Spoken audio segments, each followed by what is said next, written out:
nek ngono sing palsu sing mburi. Kresna. Ora ngawur, gawar ngawur. Iki lho, dimatke iki. Ngisore rong nandeng-andeng iki asli apa ora? Coba jawilen. Lho, gogrok ngono kok. Oh ya upil.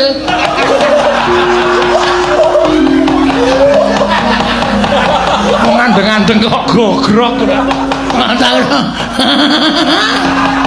Kowe iki lucumu ngalahke aku. Aku lagi arep muni ngono malah to disiki. Kakang Semar, Kakang Badranaya.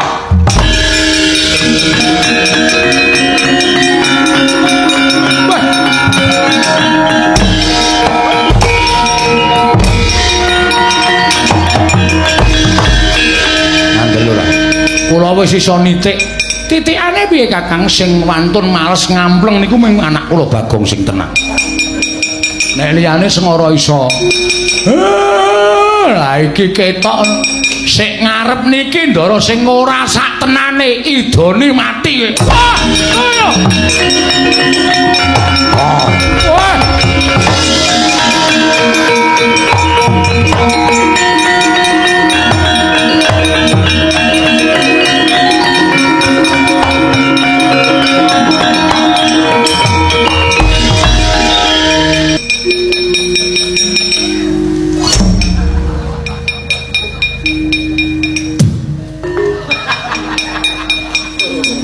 Anak kula nesu tenan nek pun ngidoni ngoten niku anak kula nesu tenan.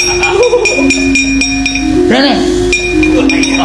Aku njaluk ngapura Bagong, ngapura. Rene.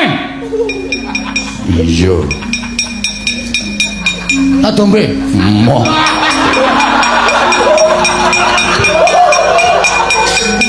Setan mengancam kehidupanku.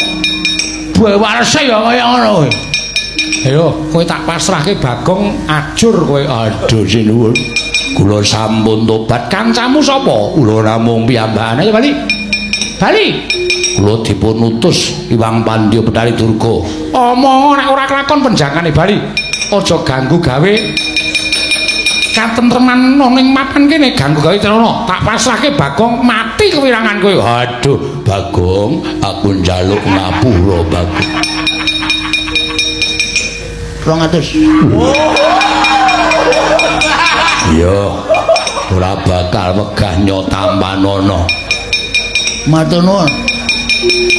Iki 200 iki dienggo pembayaran nek kowe mirang-mirangke aku. Iya. Ngerti ra? Aku arep mati dipateni Ndara Janaka. 600. Waduh. Nyawa e? Iya, nyawa. Wis aku tak bali. Wis ngono minggat ombak gajuli kowe. Iya, Bagong. Wah.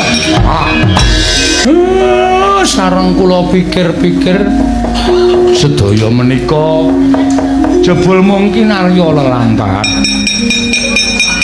Sampun ngantos sampean mangke. Lho.